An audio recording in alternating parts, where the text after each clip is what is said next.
Bonjour à tous, j'espère que vous allez tous très bien.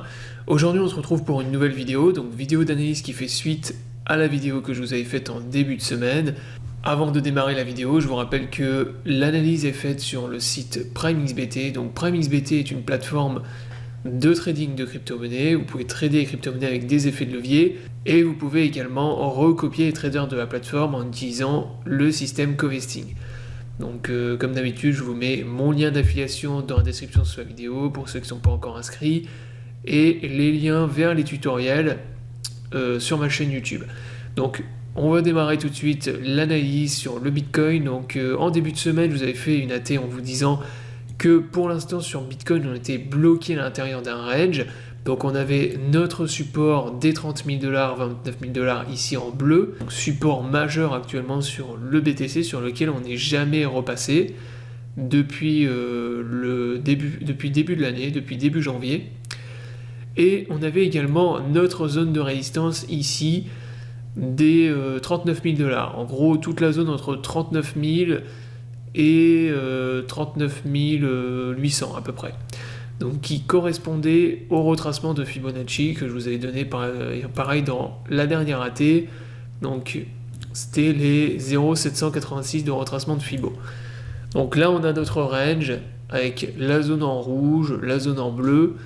Donc on est venu en fait break la semaine dernière la conso bull que je vous avais donné. Là on avait un falling wedge qui a été break. On a eu un rejet au niveau de la résistance, on est venu pullback sur la trendline, l'oblique supérieur du pattern. À partir de là, on a validé un rebond et depuis toute la semaine, on est dans un mouvement haussier. Alors moi, en début de semaine, je vous disais que je m'attendais à ce qu'on ait un range. Moi, en fait, je vous avais dit qu'on allait être bloqué à l'intérieur du range pendant un bon moment. Donc là, pour l'instant, c'est toujours le cas. Tant qu'on ne casse pas la zone en rouge, on peut avoir un rejet ici, repartir et continuer à consolider l'intérieur du range. En revanche, si là par contre on break la zone en rouge, là par contre on repart dans une parabole et on repart dans un FOMO sur Bitcoin. Alors j'ai l'impression qu'on est en train d'incrémenter sous la résistance. Donc là en gros on est en train de consolider juste en dessous. Alors quand on incrémente comme ça sous des grosses zones de résistance, de toute façon, il n'y a pas 50 scénarios. Donc ça va se traduire par une rupture de la résistance. Et à ce moment-là, il y aura un énorme pump. Et comme je vous le disais, on va repartir dans une parabole sur le Bitcoin, puisque là, il y aura peut-être un petit rejet au niveau du dernier ATH, pullback sur la zone, et ensuite derrière, on va repartir dans une parabole, un truc complètement FOMO, au-dessus 50 000 $ et même au-dessus. Pour moi, ça c'est vraiment la target. Si on break la zone en rouge ici, moi je vise au-dessus des 50 000 $ avant un prochain rejet et une nouvelle conso. Donc ça c'est le scénario bull. Deuxième scénario, c'est on incrémente sous la résistance et on n'arrive pas à la casser, on est rejeté. Donc à ce moment-là, on peut avoir un rejet au niveau de la résistance et repartir dans une tendance baissière sur le Bitcoin, donc un truc bear pour pourquoi pas retester plus tard le support. Alors soit retester le support des 30 000 $, soit un support intermédiaire. Ça peut être par exemple le support qui est ici. Là on a également un très gros support au niveau des 32 000 $, au niveau de cette zone. Donc là en fait on a un paquet de supports à partir des 33 000, 32 000 $. Donc ça peut être le scénario bear aussi, c'est rejet sous la résistance. Donc on n'arrive pas à la briser, on n'arrive pas à la casser, et à ce moment-là, on va être rejeté, on va continuer à consolider à l'intérieur du range. Donc ça c'est vraiment le range qu'il faut surveiller, comme je vous l'ai dit, surveiller l'extraction du range. En gros, vous prenez pas la tête, si on break la zone de résistance ici, moi je repasse bull sur BTC et je rachète des cryptos et du Bitcoin. J'attendrai même pourquoi pas un pullback. Alors le pullback, ça reste quand même risqué parce qu'on peut repartir dans un truc FOMO et dans une parabole sans avoir de pullback. Donc voilà, vous mettez un ordre conditionnel au-dessus de la zone en rouge.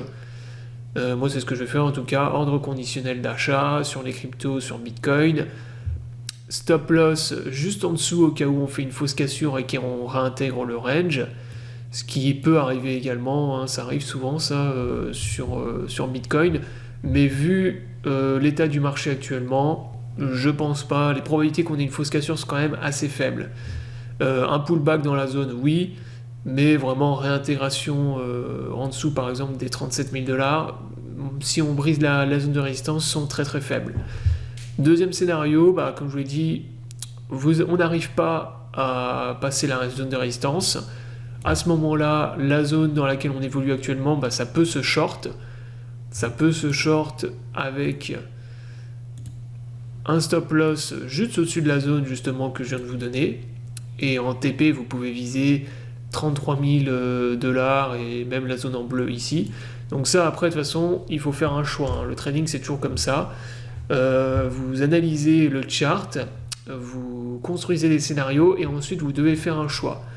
Vous pouvez d'ailleurs faire les deux, hein.